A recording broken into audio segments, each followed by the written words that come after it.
old boy, and I'll tell you what, you can ask We're listening to EFC Radio. he even ask a Cicero before he's able to drink legally. He's like, I've never actually sipped. Welcome to A Girl in a this Garden substance on called beer, but I know everything dfcradio.com. about it. This is your host, fun. Emily, and today is May 5th, which is Cinco de Mayo. Beer was terrible. Everybody admit it. So today is Cinco de Mayo. It seems like it's a I have to tell you, It's a fun holiday. Thinking back when I was in my 20s, and Okay, the first time I it was a drinking holiday. No, I think And it is, seems I like we've had quite a few the first I holidays had lately. We had I'm like, 420, I think this and then we was the had first beer I ever had in my life. St. Patrick's Because Day, it's and then like today's Cinco de Mayo, nostalgic, and those you were know? all Yeah, it took holidays me where back. I'm like, oh, it seemed to be there Yeah. was revolved around one no, I'll tell activity, you, which that's was why more getting my boy partying. involved. But I there's was drinking something a double IPA just that's as gonna rip important your as face Cinco de off. Mayo, He comes up, he's around 6 which I might months have old, to he have a wants to sip margarita of it. of And I'm like, yeah, I'll because give it you a is sip so Cinco you de never Mayo. sip But it again is because you're not also gonna like this. the He big loved it. day of giving, May 5th. And we talked about this last week with Kimberly Grant, the executive director of Placer Nature Center. And now what today And kids this is the were big day of trying. giving. It's Like, in I just Sacramento realized County, today Placer, was YOLO, Budweiser. local to the Sacramento region. And they are raising for local nonprofits. Placer Nature Center is one of them. And as I'm recording this, it's 8 a.m. This is a 24-hour day of giving, so 12 a.m. to 12. Exactly. I mean, Well, you would think. You would think. This is a great conversation. What kind of beer do babies like? no, I'll tell you what. A lot of people look at me as like I'm insane. Radio.com. It is the May 11th show of A Girl in a Garden, a beautiful Tuesday out in California. And it is full swing gardening season. I know my last weekend, I spent several hours in the gardening working on planting some mixed greens and moving around some of the different things in my garden. And because of the drought, I am going with a lot more greens and easy, fast-growing crops as opposed to things like cantaloupes and melons and some of the crops that take a little bit longer to grow and consume a lot more water that you don't always get a huge yield out of. And I know I'll eat a lot more greens than I will 3 cantaloupes that I have to water every other day. So that's been my change in gardening this year, is growing on exactly what I need in the space that's available that's going to be low on water consumption, because we have to cut down our water use in California. And I've always said that gardening kind of takes me to my happy place, and that is how I completely de-stress. And the other thing that I have been doing lately is also walking, and I've added into the mix running. So I have to say a combination of getting outside and working in the garden and doing exercise has completely changed since I started exercising on April 1st. And I'm about 6 weeks into it, and I feel amazing. I actually went on a run/speed walk for 5.1 miles last night, and I ran a little bit every single mile. I actually did stairs, and I shaved 2 minutes off my mile yesterday. So it can be done. And I got back and I was like, man, I just got 5 miles in. I might have taken even a dab beforehand, and I feel absolutely amazing. And I've been able to sleep at night. I've been changing my eating habits and eating a lot more stuff out of the garden. And one of my things is, for dinner-wise, I like to eat mixed greens or spinach or something like that. And I'll just do a really simple few ingredient meal, and typically I'll use either greens or kale from my garden or spinach, top it with a little bit of rice, add in some cut up carrots and tzatziki sauce, which is a cucumber dill yogurt mix from Greece, and a little bit of feta cheese, and mix that up, and it's actually pretty darn amazing. And Then I've actually started to plant dill in my garden because the dill in that tzatziki sauce is so darn good, and the tzatziki sauce is actually pretty low in fat, so it works out to a really good meal that I can assemble with ingredients out of my garden that's fast growing, and I can feed it for protein for me when I go work out. So I have to encourage everyone. Gardening and working out makes you feel so much better. And I will say in the 100+ miles I've walked in the last 6 weeks, I think I've lost 2 pounds. So it's frustrating, but I can tell you 6 weeks ago I wouldn't be able to run a mile, let alone be able to do 5 miles at a time. So a little bit every day makes you feel better. So for today's show, as I start rambling about my exercising, today's show I have a guest. His name is Andrew Daly. He is the publisher of WeedReviewer magazine, and their website is WeedReviewermagazine.com. Pretty easy. They're on all the social media sites, Facebook, Instagram, websites, pretty present out there, and his is a magazine, and it's with a group of people, it's not just him, that talks about the lifestyle, and it's a little bit different. It's geared towards the people that is the married people with kids and a mortgage, and the people that use or consume cannabis in an everyday manner. It's taking away some of those stereotypes that are consistently out there. And I've even been stereotyped for it. So they just got their first issue out. It launched on 4/20, and Andrew is a young man who's been working on this project for quite a while. So later today in the show, you'll be hearing from Andrew Daly. I will also be talking about the bad side of community gardens. Don't get me wrong, I love my community garden plot.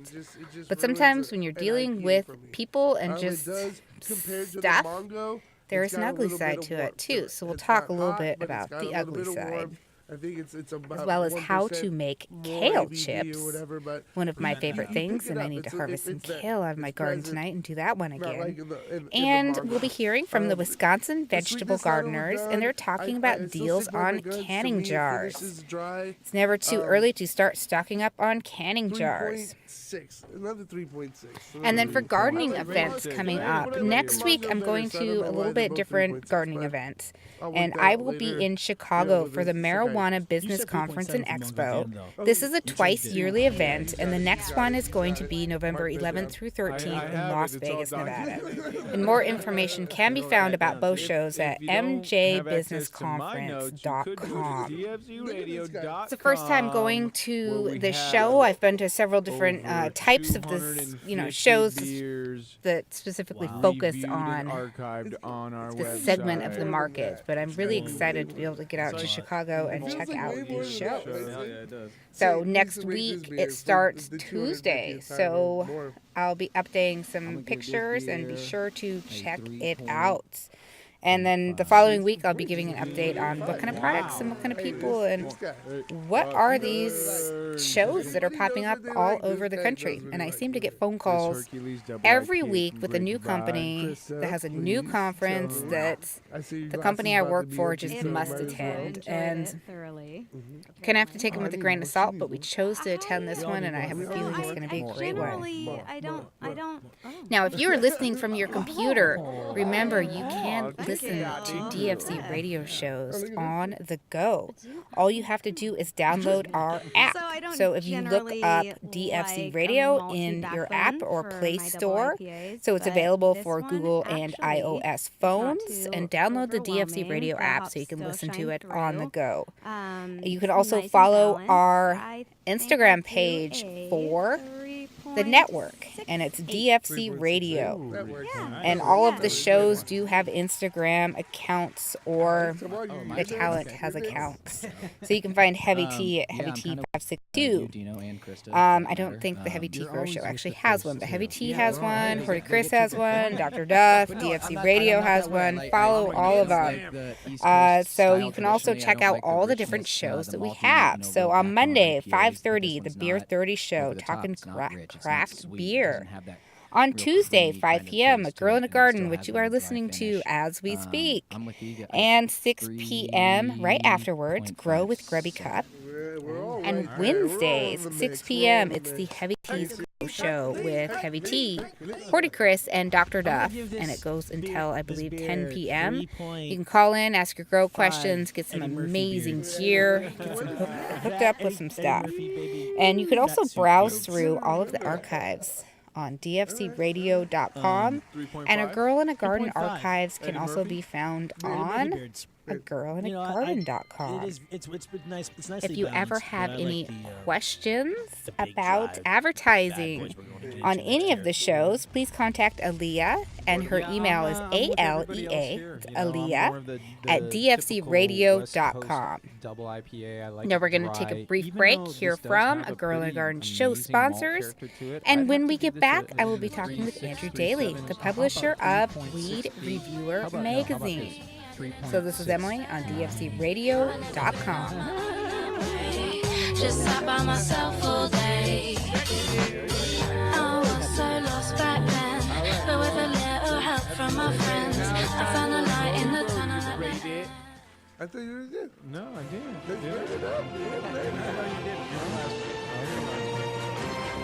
DFCRadio.com.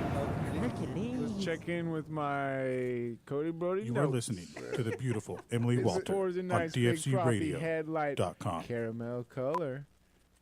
Get that malty dank. Here at Green Grow, we take organic gardening seriously. With our mycorrhizae products, you'll increase growth and help reduce the need to replace old, worn-out soil.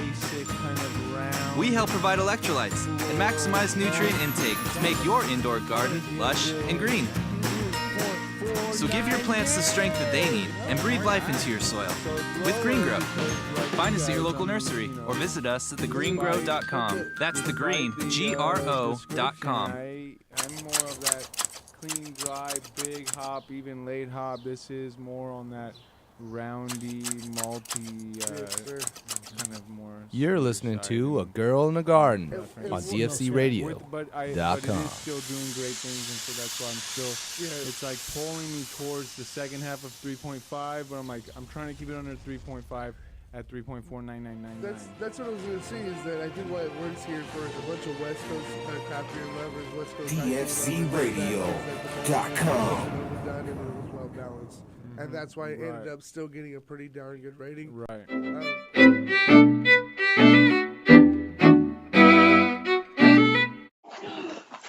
Welcome to A Girl in a Garden on dfcradio.com. This is your host, Emily.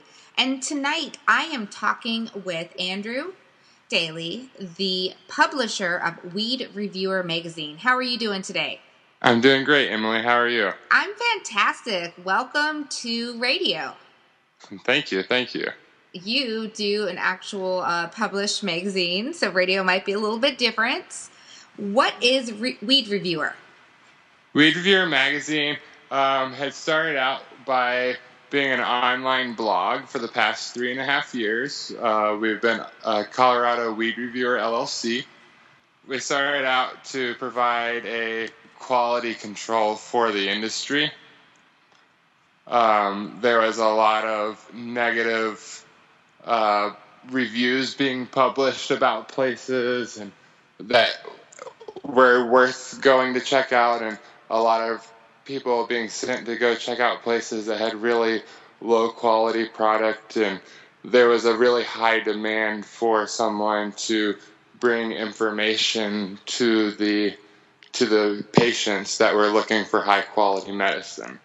And from my personal experience, have written 3 cannabis Bibles prior to starting my online blog, I had decided that with my experience and my knowledge in cannabis that I could try and help bridge that gap of information. And this was on your blog, which you have turned into a magazine. And how often is it published? We publish quarterly. So 4 times a year. And the first one just launched. What was the date? It launched for 4/20. Our next edition is going to come out for 7/10.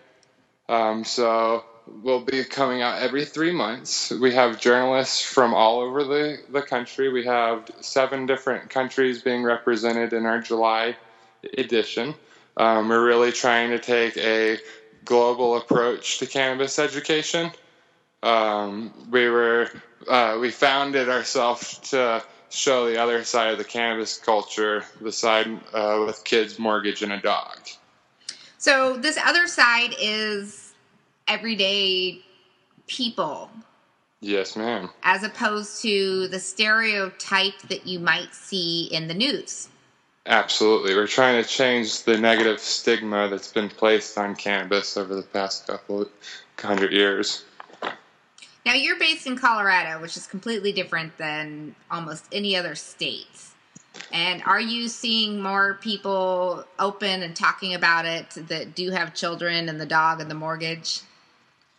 Absolutely. I've been working closely with parents for over the past couple months and getting to know a lot more of the parents that are actually coming out here to find cannabis and find a cure for their children's ailments.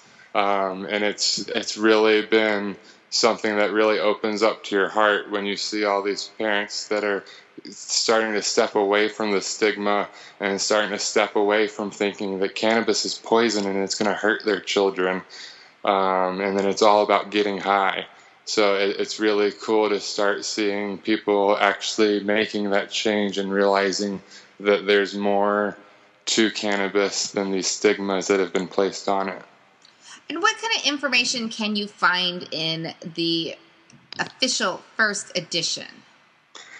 We have several different categories. We have a family and wellness section, which goes on and it tells about like where Landon Riddle is today, Lorelei from Australia, a little bit about the health benefits of cannabis. We also have a gardening section that teaches you all different types of aspects of gardening. And I have an entertainment section, which will tell you where all the cool, exciting events that are going on throughout the quarter. And we try to feature several artists, from entertaining artists to glass artists. I have my Weed Reviewer section, which covers our featured strains, featured new companies, products, extract artists, and people along those lines, people that we feel deserve recognition in this rapidly changing industry. And you said it was people from many countries, so this is not just Colorado people that you're talking about. No, ma'am. We started off as an online blog focusing on Colorado, but we noticed there was such a demand on a global level that we wanted to expand that from just being Colorado to where we could actually make an impact on a larger level. We're trying to change the world with this. And how many issues did you print for the first edition? We printed 40,000 copies for the first edition, and we're selling. We sell them online as well, in multiple e-stores. So there's a large print and digital market. And if someone wanted to order a copy, where would they find the WeedReviewer magazine? You can go to WeedReviewerMagazine.com or check out andrewdaly.selz.com. And you can purchase a copy of the first edition of WeedReviewer magazine. Absolutely.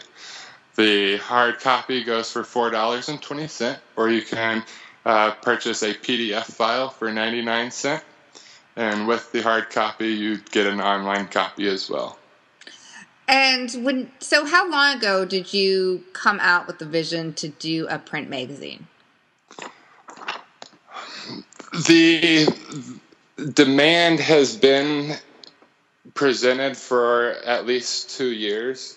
The first year and a half that I started the online blog, there wasn't a intention of going to a print magazine. But I've had 30 or 40 people message me even within the past year demanding, like wanting a hard copy, wanting me to put my reviews and something that they could have physical on their coffee table. And I wanted to take it beyond a canna Bible where it was just full of photos of cannabis, and I wanted to take it beyond an edition of High Times where it's the Playboy of pot. We wanted to make something that people would feel proud to have on their table and be able to show their parents and show their children what cannabis is really about, and not necessarily the negative stigma that's placed upon it. So I will say, since you got the first edition out, is this a project, an undertaking that was a lot harder than you thought? It definitely was. We definitely figured out that we were the masters of overcoming obstacles. I definitely have to give mad respect to my team for helping us make this happen. We've had many obstacles that tried to stop us from getting here, but we kept pushing on and kept doing what we know we needed to, and it's definitely paved the way for a much smoother forward progression. But the startup was definitely a little rocky. And it seems to do that. I worked for startups a few times, and anything that you think is going to go wrong, just assume it's going to go wrong. Absolutely. And then figure out a way to fix it and have a backup plan and a backup plan. And a backup plan for that as well. And that's what we did. And we actually had to fire our graphic designer 13 days before we went to print. We had planned to go to print. So when the graphic designer, Bobby Stills, that we hired, made this magazine happen in 12 days. Between him, my partner, Brittany Pylan, and Bobby Stills, we cranked this magazine out in 12 days, and it's 52 pages. And that was a big accomplishment there for a last second obstacle alone. That sounds like a huge accomplishment. And you'll have better planning of the unknown for the next issue. Absolutely. And we're working on our distribution right now. We're working on getting on Amazon currently right now. We're working on getting in Barnes & Nobles and Books A Millions. Then our next step's going to be Walmart and then the airports. So we're really trying to take a global approach to cannabis education. We've sent magazines to South Africa, Israel, Canada, Mexico, the UK, and many other countries as well. And we're trying to expand on that and have our knowledge and information be out there for the masses. Now, are you accepting content from writers that are out there that might want to join this cause? We are. We'd always love journalists. Anybody that would be interested could always send us an email at WeedReviewerMagazine@yahoo.com. Because it sounds like this is something that you've been passionate about, and you have a team that's passionate about it. And I know for me personally, I would say 5 years ago in my career, when I was 30 years old, I would never talk about cannabis or post a picture, or, you do it, but it's behind closed doors. Absolutely. And for me, I actually posted a picture of me smoking a joint because I've been outed on the Heavy Tea Grow Show before, which was fine because it's not wink, wink, nudge, nudge. But I also read this article about people coming out of their for cannabis use. So you're seeing that it is your brother and your sister and the guy down the road, and it's a lot more commonly accepted than you would think, but a lot of people don't always talk about. It is. I was actually raised in a military family. My father was in the military for 28 years, and it was a very strict everything by the rule type family. So it's something that even in my family, whether or not the conversation should have been had due to respect for my father, it was something that couldn't happen. So even things like that are changing nowadays, where people are having the ability to speak more freely with friends and families and people they associate with on a daily basis at work.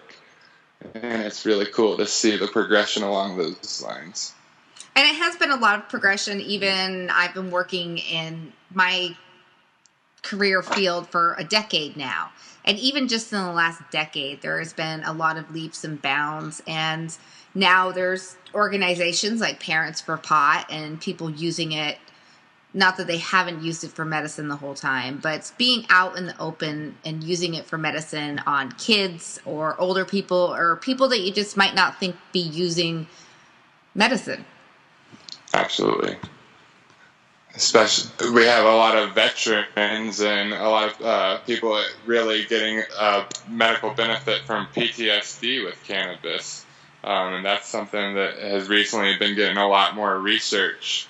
And all these different ailments that used to be treated by cannabis before the whole marijuana madness. The cannabis was used for so many different to treat so many different ailments, and now we're starting to get back into that research and being able to expand people's knowledge and do the research that we should have been doing for the past 100 years. And it's interesting and evolving, so I have a feeling that each issue for WeedReviewer magazine is just going to get better and better. Absolutely. We have a goal, and we have some amazing journalists that are working with us now. Getting past that first issue was a big barrier, but ever since then, everything's just is like a snowball effect. We started off with being a quarterly issue, but we definitely have hopes on expanding sooner than later to be a monthly publication as well. We have a lot of companies that we're trying to collaborate with. We're definitely under the impression of working together as a whole in this industry versus everybody trying to work against each other, that we can make a change by working together. We can't change everyone or everything, but just by planting seeds here and there, we can individually sow them to where we can be the catalysts of enlightenment and widespread healing. So if people want to follow WeedReviewer magazine online, what are the social media accounts that you guys have? We have Instagram, would be WeedReviewer_magazine. We're on LinkedIn. We're on Facebook. There's a WeedReviewer magazine and Colorado LLC. Pretty much any social media site you can think of, we have an account on under WeedReviewer magazine. So people can follow WeedReviewer magazine, go check out some of the great content and what they have upcoming planned for the future. Absolutely. We will actually be down in Arizona at the Science of Cannabis this coming week. And what is this event? I haven't heard about this one. The Science of Cannabis is ran by Canna Partners. And it is a seminar featuring some of the people in the industry speaking on all the medical benefits and several different things. You can find information at scienceofcanna.com. That one sounds interesting. I know for me, I'm headed out to Chicago next week for the Marijuana Business Conference and Expo. Absolutely. We were wanting to be there, but we had this one on our schedule for a while, and there has been something calling to me and my fiance's heart about this event, so we're going to make sure we're at this one and continue following our heart and our passions, and we're going to we have some really good events planned while we're down there. We're going to be checking out Bandu. He has a glass show going on in that same week down in Phoenix. And then you also have the Women Grow down in Scottsdale, Arizona, and that's the first Thursday of every month. Nice. Yeah. They just did their first conference in Oakland last Thursday, and I missed it because I couldn't drive down there. But it's great to see people, more programs and things reaching out and getting information out to everybody. Absolutely. It's always nice to see some things going on in Raider Nation out there. So I have to say thank you very much, Andrew, for joining me today on A Girl in a Garden and sharing about the magazine. The publisher you're of is WeedReviewer magazine. Absolutely. We appreciate you having us on. So thank you very much. And until next time, this is Emily on A Girl in a Garden on dfcradio.com.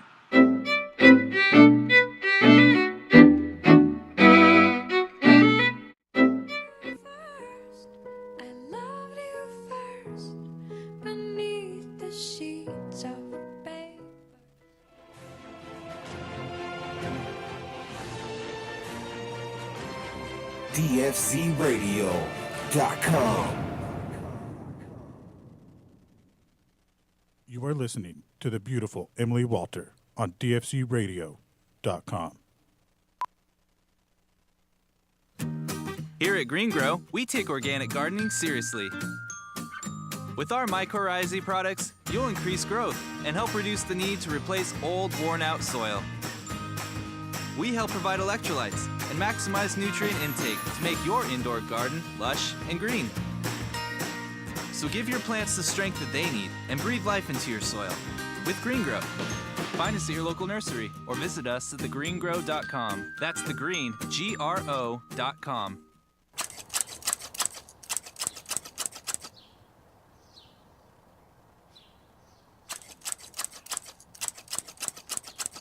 You're listening to A Girl in a Garden on dfcradio.com.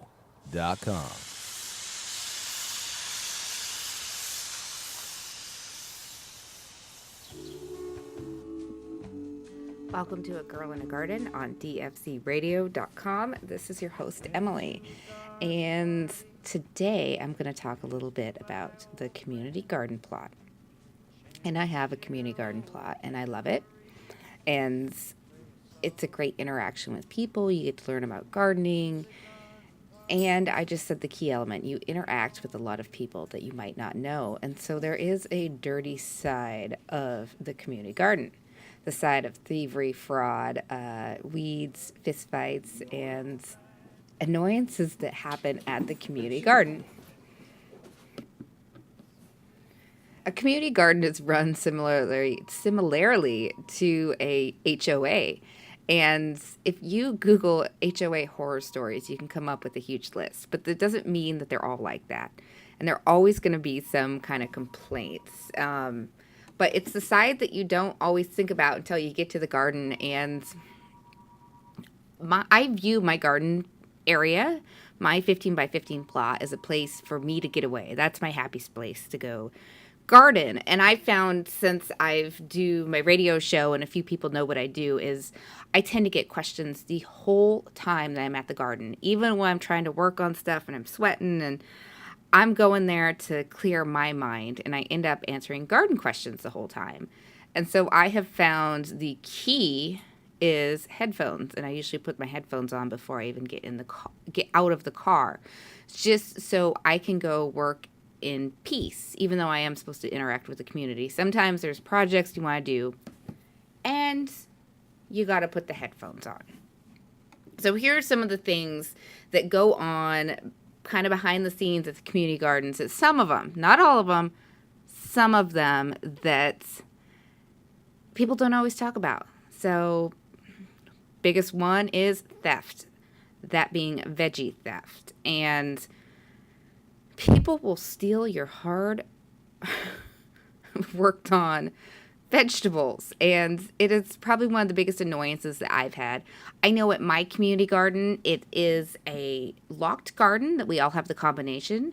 During the day, it's open because we go in and out of the garden pretty regularly. The rules are, if you're the only one there and you're leaving, you need to lock your garden or lock the plot.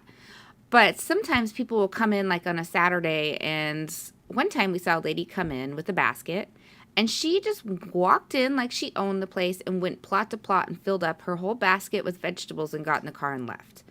And it was at that point when people were like, hey, do you know who that person is? No. And they stole vegetables from almost every single garden plot. And it wasn't just a little bit. And so people will take advantage of the fact of, oh, it's a community garden plot. I'm just going to go take these vegetables, even if they aren't a member of it. And our garden, we always set up an area of donations for food is free. And you're able to throw in any vegetables that you can't always consume, or it's just too many, or you want to share. Sometimes we'll drop them off at the local senior center, and we have Thursday drop-offs, or it's just kind of in the box for people to share if they want. But going around to community garden plot and stealing people's vegetables is bad karma. So not cool. And I've had it happen a few times, and I've been pissed about it. So one of the things is veggie theft, and it happens more often than you would think. And sometimes people will just chalk it off of like, maybe it was the birds, maybe it was something that happens. I don't know. It just happens. It's just not there anymore. And sometimes it's actual thievery. Another incidences or things that can happen with plot frustration is people not staying within their confines of their plot. So at my garden, we have a 15 by 15 area. And out of respect of your neighbors, you don't go into that person's area unless you're invited. And when you're using the hoses and other things like that, you have to be nice and conscious of your surroundings, and don't let the hose go over someone else's garden. Don't ruin their vegetables. And that's another thing that happens every once in a while. People will ruin your stuff because they aren't paying attention, which can be a little bit annoying at the same time. So I know there's some people at community gardens, and there's this great article on Modern Farmer, I believe it was from 2013, about community gardens. And some people, fellow gardeners, someone stole her eggplants, and they lopped the heads off of her sunflowers, which I would not be happy about it. So people buy magnetic sensors and decoy tomatoes to trap thieves. They're going way out of their way. But people put theft devices on their plants to stop intergarden pilfering.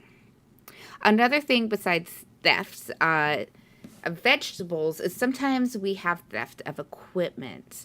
And each garden is a little bit different. Ours, we happen to have a tool shed, and we have shared community garden tools. And if you use them, you're expected to put them away in the shed when you're done. You're expected to clean off your tools. So if you're digging in adobe soil, get all that clay and stuff off your tools and put them back in the garden shed. And we also have wheelbarrows.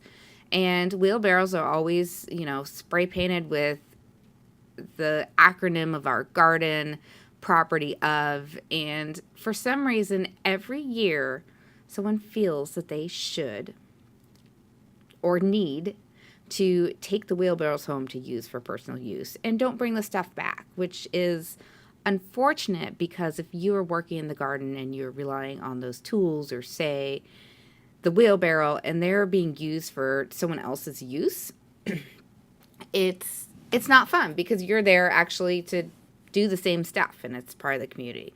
So theft is one of the things. You have veggie theft and you have theft of property. And unfortunately, it does happen.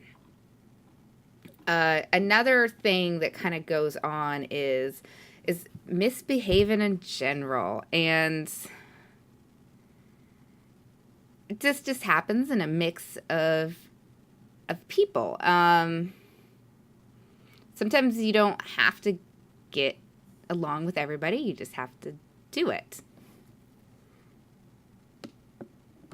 So some of the misbehaving incidents that's happened, I'm not even going to name the garden, but there is a greenhouse for plant starts, and there are some younger people at the garden who sometimes smoke pot in the garden shed.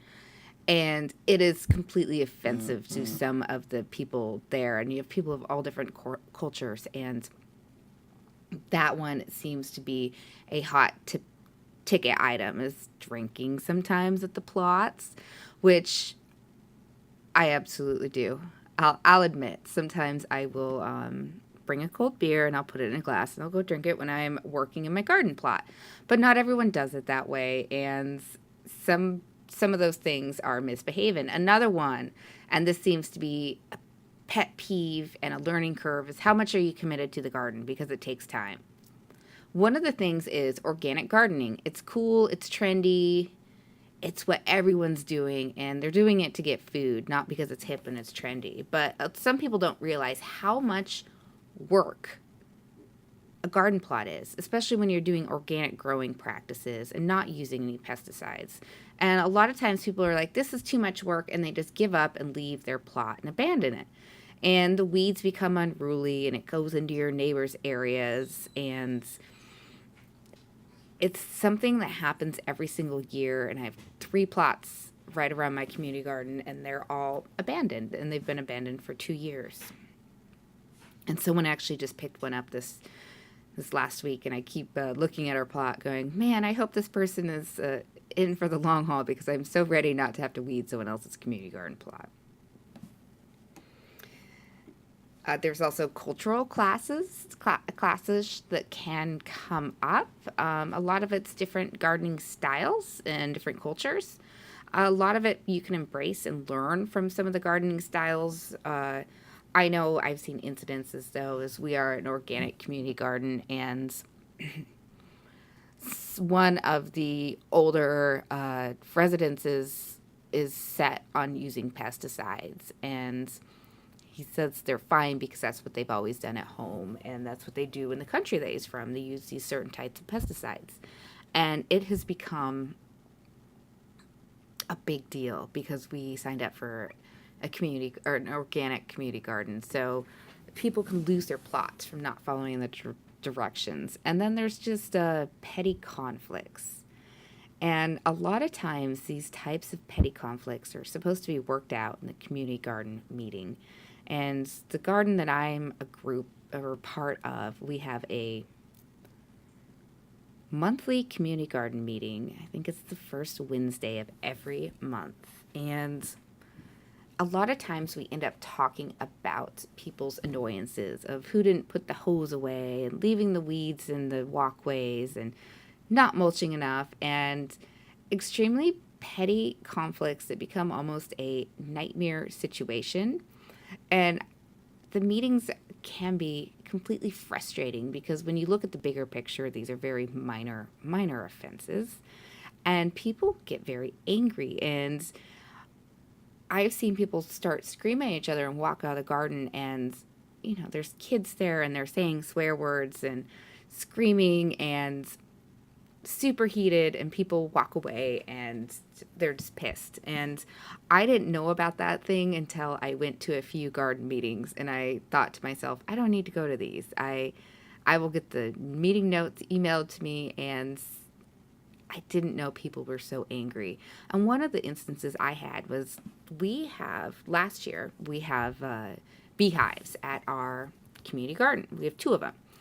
And in this other area of the garden, there has gotten some, I think it was not hornets, some kind of nasty wasps. We had wasps that were nasty and stinging. And the bees were becoming territorial because the wasps was going into their area. And what the garden needed to do was remove the wasps so the bees would be happy again. And the bees stung somebody. And I remember this older gentleman who's had a garden plot there for 10 years was wanting me to get on his side to remove all bees and pollinators from the garden, which I absolutely disagree with. And I was trying to explain to him what a wasp was and what a bee was and why they're being territorial and the overall need of pollinators in the garden. And one of the facts that I signed up for the garden is because we had beehives here. And he was so angry by our interaction and for me not taking his side, he didn't talk to me for 6 months, which I was okay with. But you don't realize how passionate some people can be.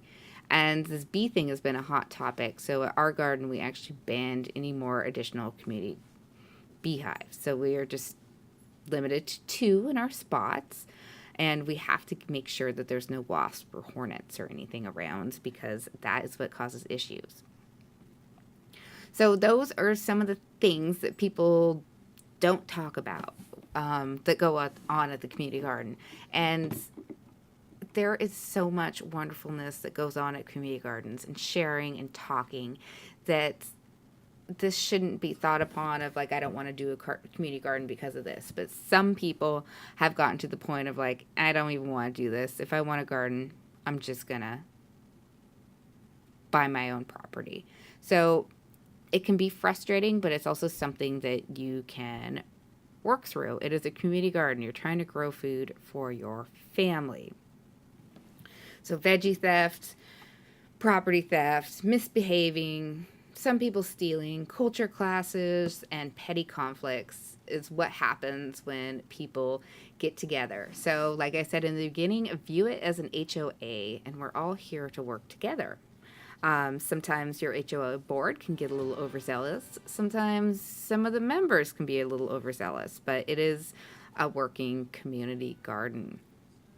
So sometimes you have to have these conflict resolutions that's a little bit funny, but it's for all of us to get along, because the end goal is for a place to grow vegetables and food in the end. So there you have it. You have the few annoyances of the community garden, but don't let that deter you from gardening altogether. So this is Emily on A Girl in a Garden on DFCRadio.com.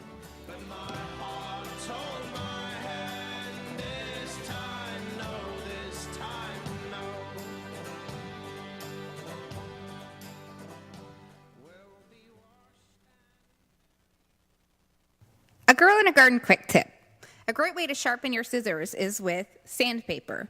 Try cutting through a sheet of fine grit sandpaper to finish off the edge and to keep the cuts clean. For more tips and information, tune in to A Girl in a Garden, 5 p.m. Tuesdays on DFCRadio.com.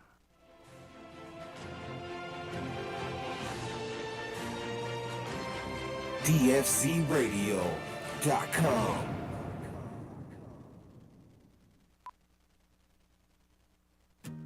Here at Green Grow, we take organic gardening seriously. With our mycorrhizae products, you'll increase growth and help reduce the need to replace old, worn-out soil. We help provide electrolytes and maximize nutrient intake to make your indoor garden lush and green. So give your plants the strength that they need and breathe life into your soil with Green Grow. Find us at your local nursery or visit us at thegreengrow.com. That's the green, GRO.com.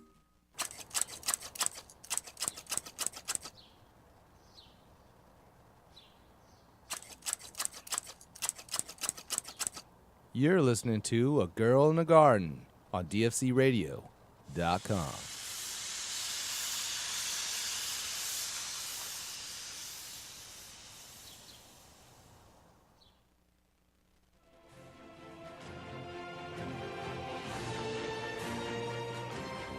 DFCRadio.com.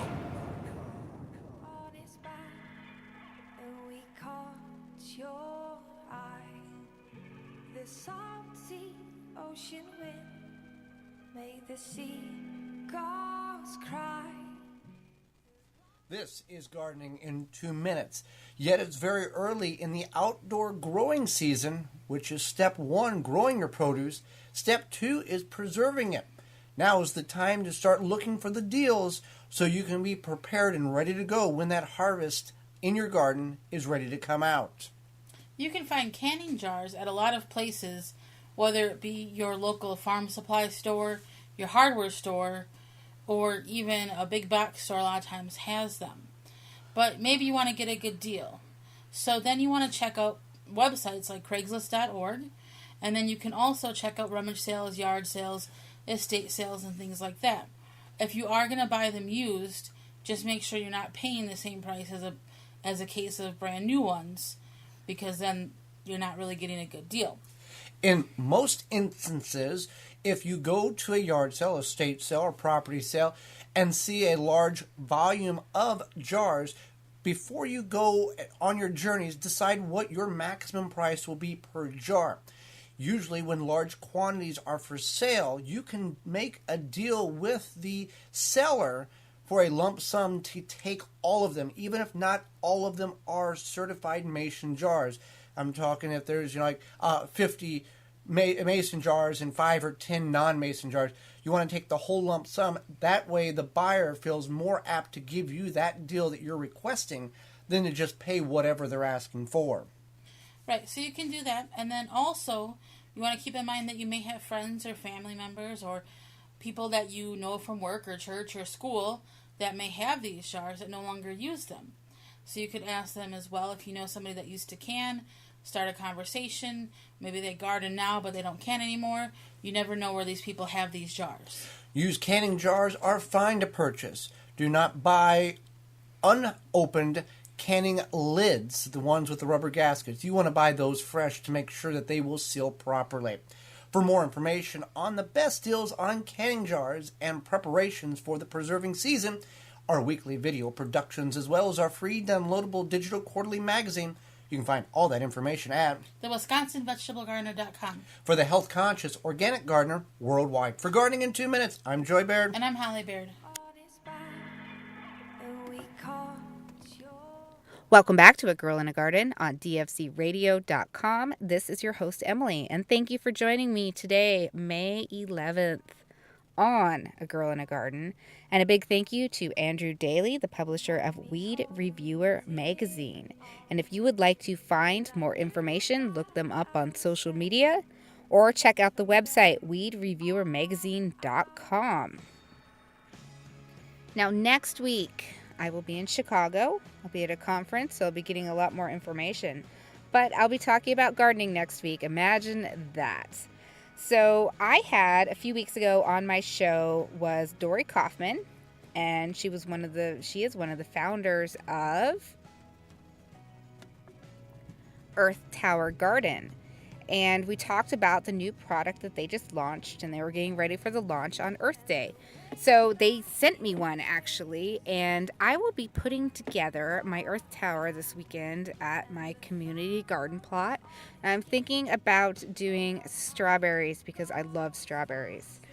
And I had a strawberry patch a few years ago that I just posted a picture of on Instagram. It was in a Smart Pots big bag bed. And it happened, if you look at the picture, I will say it still happens to be my favorite strawberry patch that I've ever seen. Unfortunately, I was renting and I had to move. And Smart Pots big bag beds are fantastic if you're renting. Because if you want to garden, you can't build anything, all you have to do is get one of the containers, put it on the ground, fill it up with soil, add a drip system and plants, and you are ready to go. So it was a great container to use for a strawberry patch. I wish I still lived there, but when I move and have a place that I can garden, I know my first thing I will be doing is getting some Smart Pots and installing my garden. Smart Pots is also a sponsor of A Girl in a Garden. They do fabric root pruning containers. They're made in Oklahoma City, and they are by far my favorite garden container out there. So definitely check out Smart Pots. But like I was saying, I will be replanting a strawberry patch in my Earth Tower, and hopefully I can get enough strawberries this year to do some jams and some other preserving. So looking forward to that. Next week I will talk about how easy it really is to put together and plant. So I will need to go to some garden shops this weekend and get some soil and a few other supplies, so you guys can see that video next Tuesday at 5 p.m. Pacific Standard Time. I also have a few guests lined up, and I'm hoping that we can get some interviews completed, and I will let you know who those guests are before the show airs next Tuesday at 5 p.m. So until next time, this is Emily on dfcradio.com.